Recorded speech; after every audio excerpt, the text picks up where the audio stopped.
Guys, welcome back to the Relaxed Running Podcast. Tyson Popplestone here. Hope you're all doing really well. Hope the training's going well.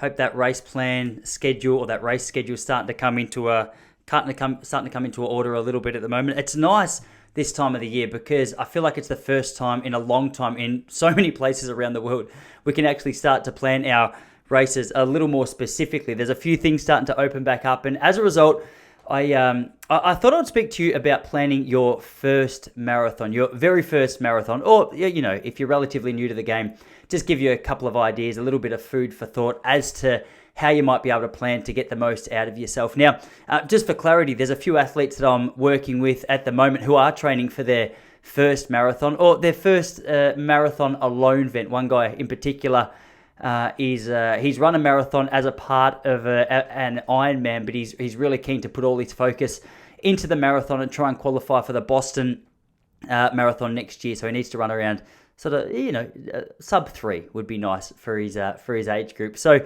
as a result, I've been spending a lot of time thinking about training plans and thinking about what actually makes a marathon training plan good. So if that's something that you're into, if that's something that you're looking for, this is going to be an episode which is designed specifically for you. I've got about 5 or 6 different tips. So only going to be about a half an hour chat. So let's jump straight into it. The first and perhaps one of the most important things you've got to consider is developing a realistic plan.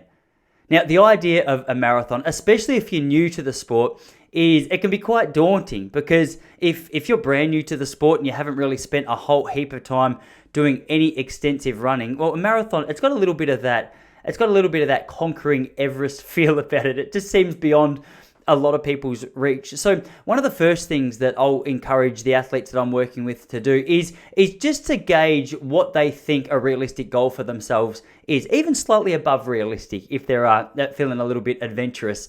Now, the reason that we do that is, first of all, it gives me as a coach a little bit of clarity on where it is that we start, what it is that we include in the training program. But for you as the athlete, it gives you an opportunity to really get focused on what is required in order to be able to get to the start line, not only fit and ready, but confident that the training plan that you have in place is right for you. Now, depending on which level of competition or depending on your experience in the world of distance running is going to depend what a realistic training plan looks like. So if you're brand new to it and the idea of just trying to run 5K seems like a real challenge, completely fine. I would say let's aim in your situation to gradually move up the distances. On the Relaxed Running website, we've got a couple of training programs, and from 5K all the way to the marathon. Now, if someone who's brand new to the sport comes to me and says, look, I'm struggling to run 2K, but I've got a really big goal to run the marathon. I go, hey, good. I love the marathon as an end result. Maybe let's look at that for 12 or 18 months down the track. Let's first focus on getting you fit and ready to run a 5K, a 10K, a half marathon, and then a marathon. Because I think psychologically, that's so nice to have up your sleeve. Now, there's a lot of people who, for whatever reason, distance running, it tends to attract the quite adventurous, the quite big goal setters, maybe obsessive compulsive. You've heard me talk about that a lot on the podcast before. And as a result, they say, look, I've never run before. I want to run a marathon in a month and a half. I go, look, that's just a recipe for disaster for me as your coach, but also for you as an athlete. There's no quicker way to scare you off than just setting goals that are too big too quickly. So I like a gradual snowball effect. If you can just tick off something small, build your confidence, build your fitness, and then you gradually move your way up. Now, the flip side of that coin is you might be someone who's been in the sport for a little while now, and perhaps your running training is going really well, your fitness is good, maybe you're confident, maybe you're not. A realistic training plan or a realistic goal is, it might be the other end of that for you. Maybe you're saying, I want to run a 4-hour marathon.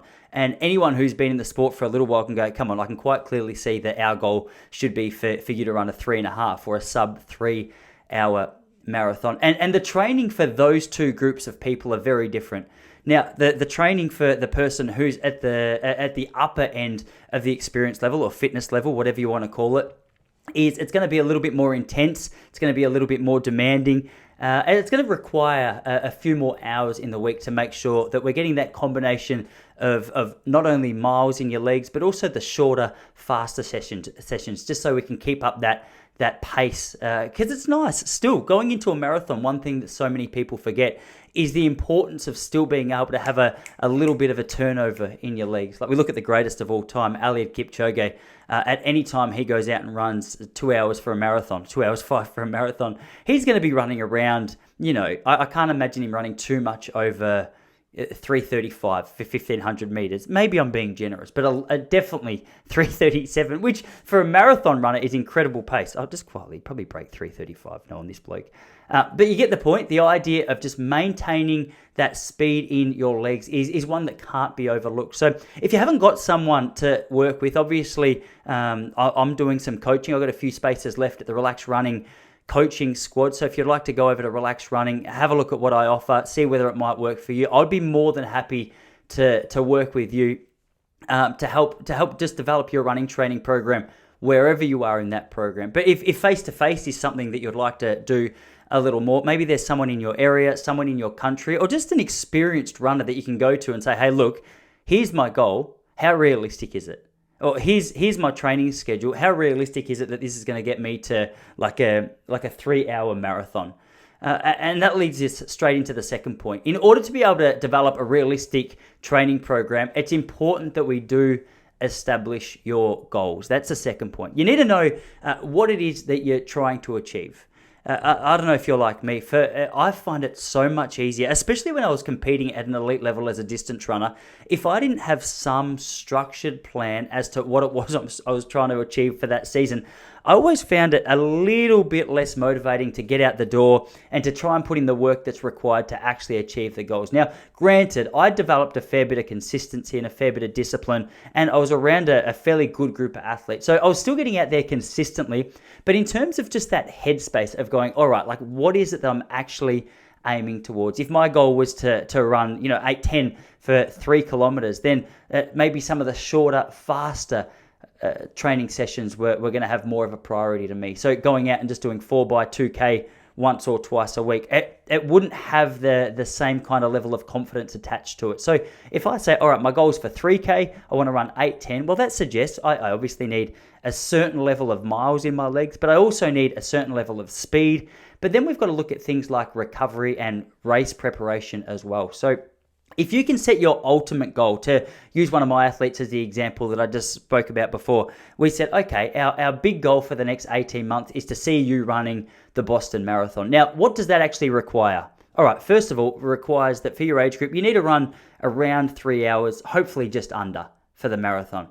More than that, it means that we're going to have to do a couple of lead-up races or lead-up training sessions over the half marathon distance, perhaps even shorter, just to get your body used to the pace that you need to run at. More than that, we'd also like to have a really good hit out over a half marathon, because if you can run an hour 20 for a half marathon, that's 2 hour 40 pace. That puts us in a pretty good place mentally to be able to go, all right, we're on the right track for a 3 hour marathon.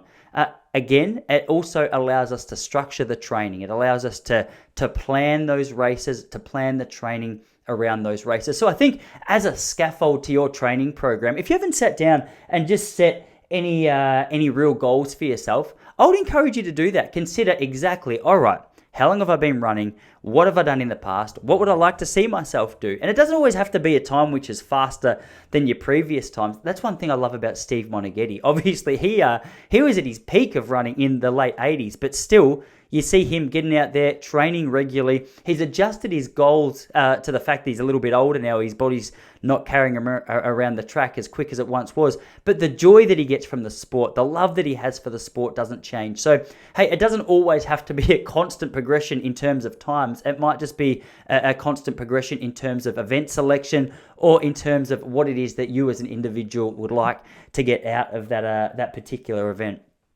The third thing, now this one's more relevant to new runs because it's something that you begin to develop the longer that you've been in the sport, and that is pace management. Now, I used to have a chart which was attached to my wall, and it would say, okay, as an Australian, we go by kilometres. It would say, okay, if you run 3 minutes for 1 kilometer, that converts to it's 6 minutes for 2, it's 15 minutes for 5K, it's 30 minutes for 10K. Then it'll go, okay, but what's 3:05? And it worked all the way down to like 6.5 minutes per K. So if your goal for the marathon, now I should have done some research before I did this because I don't know the conversions, but if your goal for the marathon is to run, say, 3.5 hours or 4 hours, don't just go out and guess what pace that is. Set some times in your week. With me, we often do a Saturday tempo session, which in the tempo session, we might go out and run at around our half marathon pace. Not only is this good for marathon training because it allows our body to get used to a slightly faster pace, also builds that aerobic capacity,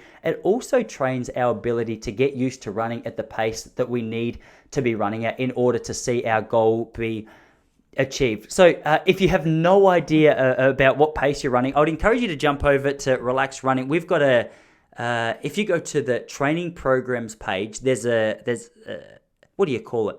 It's like an overview of the training programs. It doesn't matter if you choose the 5 or the 10, the half marathon. Inside that training program overview is an actual pace conversion chart that I put together for you. So it'll just help you in all elements of your training. So as a bit of a gauge, if you're sort of just putting the training together by yourself, what I would recommend is in your 1K reps, say if you do that on a Tuesday like what we do, in your 1K reps, you might say, all right, this is going to be around my 10K goal pace. And you can say, okay, well, my goal pace for 10K is 45 minutes. That means for each kilometer, I have to run around 4.5 minutes. But if you need any more clarification, if you need any more assistance, feel free just to shoot me an email. If you click the contact tab on the Relax Running page, that comes straight through to my inbox, and I check that most weekdays. So I'll get back to you and be able to offer you a little bit of guidance. I can't overestimate the importance of this, though. It sounds like such a minor detail, but the idea of just developing that confidence. For me, when I ran my first marathon, it allowed me to get to the start line, and it was one less thing to think about. I would get there. I know I had practiced the pace I needed to run. I know I'd prepared for the pace I needed to run. And then if I got a little bit too carried away or a little bit too caught up just enjoying the scenery and I slowed down too much, I could adjust the pace that I was running. Now, if you've got that goal time in mind and you just know roughly, okay, every K or every 5 or every 10K, this is the pace I need to hit, man, that like anyone who's run a marathon will know exactly what I mean, especially if you've run a marathon with the intention of running it quite fast, because it just eliminates any of that stress of, oh my gosh, I hope I'm hitting the right pace, because hey, you know what pace it is that you have to be running. All right. The fourth thing that I think is really important, one that I work closely with my athletes, is to keep a detailed training log. Now, the athletes that I work with are using Training Pics. I just think it's a fantastic training tool. It just allows me as the coach to be able to get a bit more of an insight into the training routine that the athletes that I'm working with are doing. So, for example, if an athlete goes out and does a relatively quick Wednesday run, we can say, okay, first of all, that Wednesday run, it's supposed to be at a heart rate of about 130 beats per minute. Why did we see that it hit 150? Or and it also allows that open communication with the athlete and the coach to be able to leave notes, to be able to give feedback, to be able to chat about the sessions, and also just to be able to adjust the sessions as they go. Because anyone who's been in the distance running scene for a while now will know that it's not all just about making sure that you tick off that training program no matter what's going on in life. Sometimes family stuff comes up. Another athlete that I'm working with, he's just brought a second kid into the family. He's also he's had some really random shift hours that he's been trying to navigate his way through. So we don't just say, all right, no matter what, we get through these training sessions. We say, okay, what does life look like at the moment?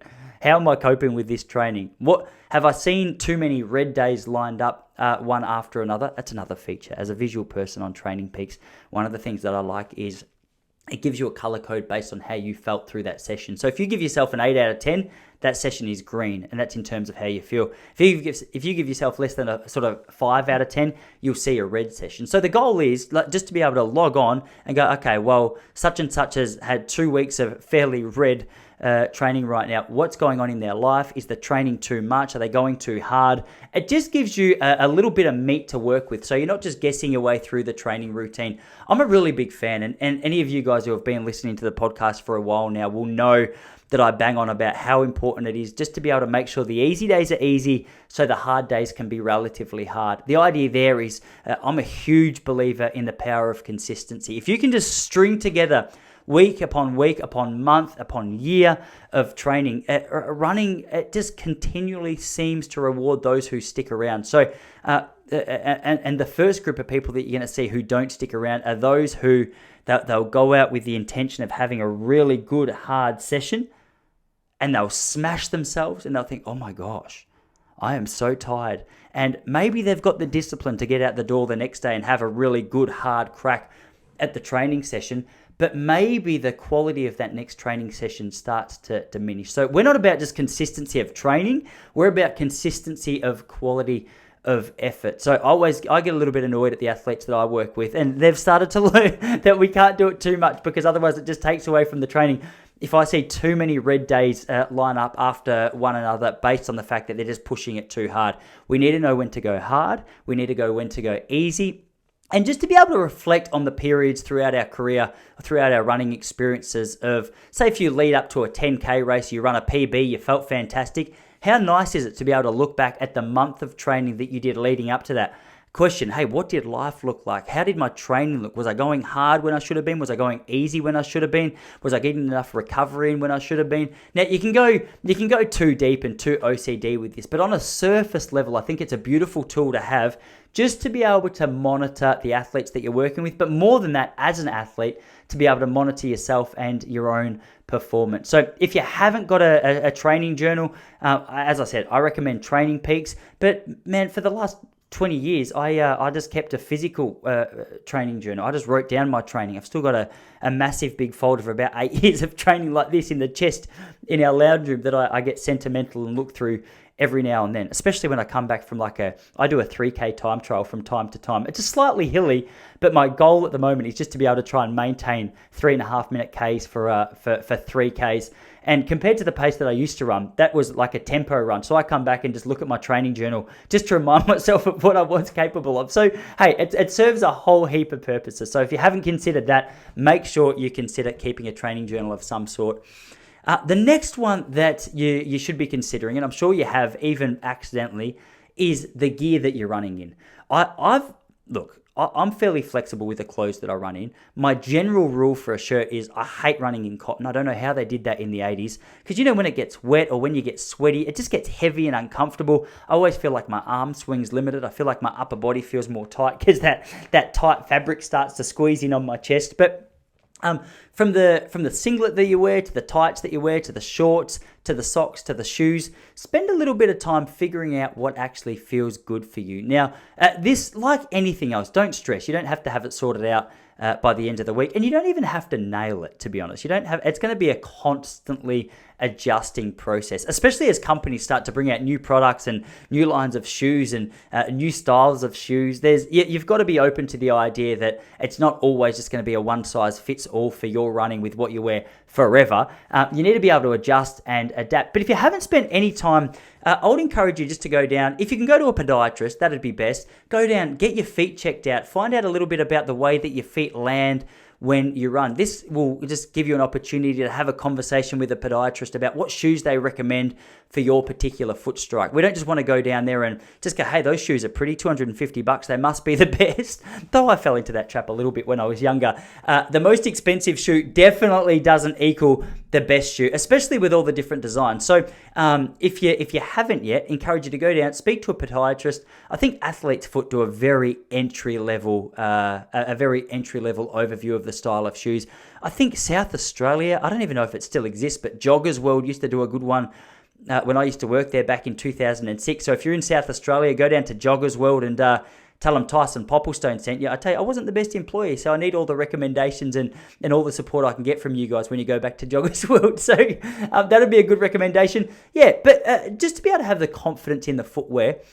More than that, if you're on the more serious side of things, perhaps the shoe that you're training is going to be a lot heavier, hopefully, than the shoes that you race in. So if you want to have a particular racing shoe, I would encourage you guys just to fiddle around with that in training. You never want to get to the race and think, all right, can't wait to try out this new product today, this new shoe, because that's when blisters and soreness and stuff starts to kick in. So the goal here, get comfortable and get confident with the gear that you're wearing during training. So when it comes to race day, you can go, hey, baby, we are ready to roll. You know what I mean? And get out there, get your gear on and get going. All right, I've got 3 more tips for you before we wrap this up. The third last one is to research the race that you want to run. Now, obviously, this goes without saying. First of all, clarify the distance that you want to run. If you're here in Victoria, maybe it's the Melbourne Marathon in October. You want to have a crack at the Melbourne Marathon? Awesome. Find out a little bit about the course. Is it hilly? Is it windy? Is it going to be hot at the time that you're there? Is it going to be cold at the time that you're there? If you're in Melbourne, maybe it's a little bit hard to know exactly what weather you're going to get on that particular day. But you know what I mean? Having a little bit of an understanding about the nature of the course. If you're in New York, maybe it's going to be a bit up and down and choppy and windy. It's going to be cold. It gives you some clarity on, okay, what maybe do I need to include in my training? Is it a hilly course? Maybe developing a bit of a weekly hill routine could be helpful psychologically, so that when I get out there and I'm whacked with a hill at 27 Ks or 15 miles, it's not such a shock to the system. You've done it, you've practiced, you've trained, you've adjusted. It's always nice. You can never underestimate or never overestimate. What is it?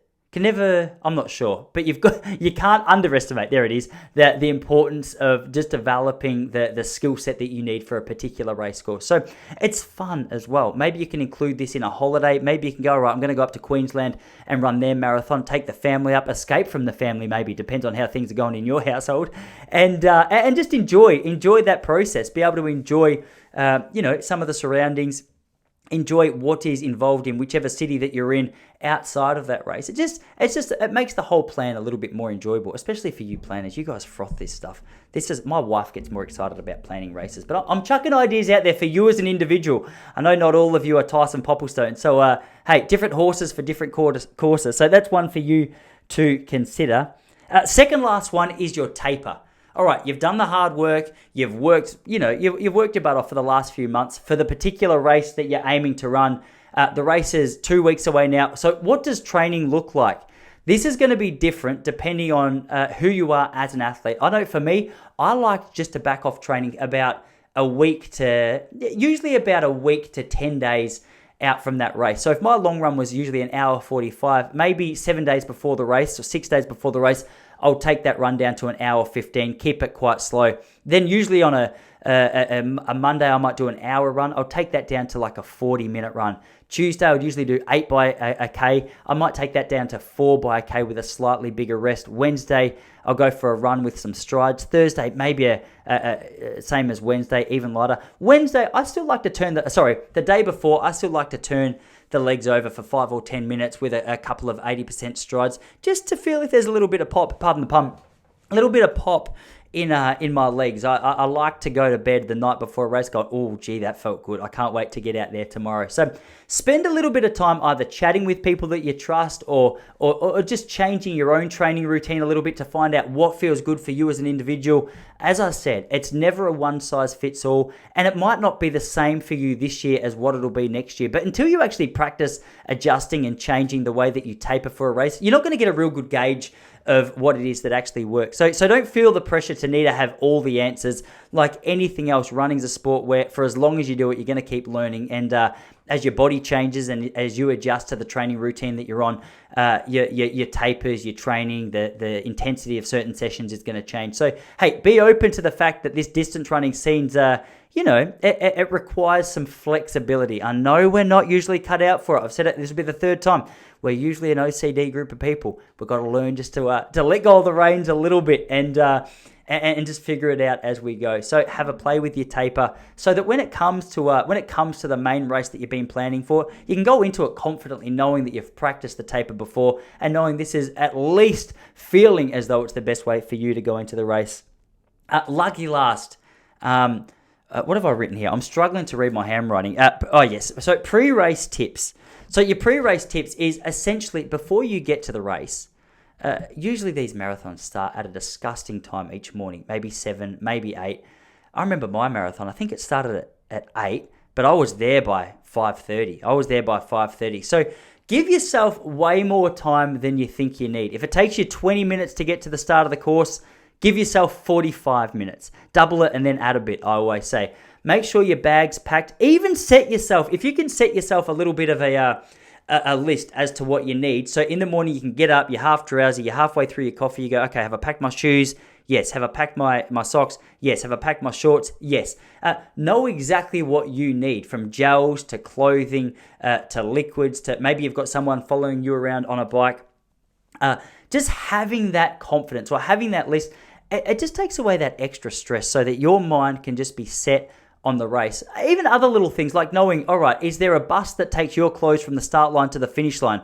Or does the start line and the finish line, is it the same place? Or have you got someone that you can take your stuff with you? So just clarifying all of that stuff. There's nothing worse than standing on the start line of a race and going, first of all, I wish I had known where the toilets are, because I got 42 marathons. I got 42 Ks in my leg, and I'm not sure if I'm going to make it through because we had curry for dinner last night. Don't have curry for dinner the night before a marathon. That's just playing with fire. But more than that, just being able to have, I love that feeling of going to a race and going, all right, I'm here to run. I'm good to go. Everything else is sorted, or at least to the best of my ability, it's sorted. So spend a little bit of time clarifying those details. Now, the truth is, there's a million different things that you can focus on for your first marathon. These are just, 6 or 7, just to get the ball rolling. As I've said before, you might have heard me say, if you don't yet have a coach, if you don't yet know anyone who can help you through your running, I'm coaching. We've got a few spaces left at Relax Running. You can do a monthly basis. You can do an annual basis. It's up to you. We can work together regardless of where you are, your fitness level. I don't care about that kind of stuff. If you need some guidance, more than happy to help. Go over to Relax Running, click the coaching tab. Guys, enjoy the process. It's a fun process. If you've got a couple of questions, any other clarifications, anything I missed, let me know. If you're new, welcome. Hey, all these podcasts, they're relevant. Do you know what I mean? Whether it's an interview or whether it's me speaking about a certain tip, don't feel like these are limited by time. Because I know with me, sometimes I'll just look through like 2 or 3 podcasts and go, oh, okay, well, there's nothing there that I'm really interested in, so I'll just wait for something. Scroll through, they're timeless. The tips that you learn here are going to be able to help you, a couple of years ago as much as they'll be able to help you a year into the future. So, this is episode 126, so we're certainly getting a good catalog. Guys, hey, that's enough from me for this week. Happy training. As I said, reach out, relaxrunning.com/coaching, or hit that coaching tab with any questions, concerns. Also over at Instagram. So I'm on there a couple of times a week. So if you shoot me a message there, I should see it. All right. Hey, big love to you. Happy training. We'll see you all next week.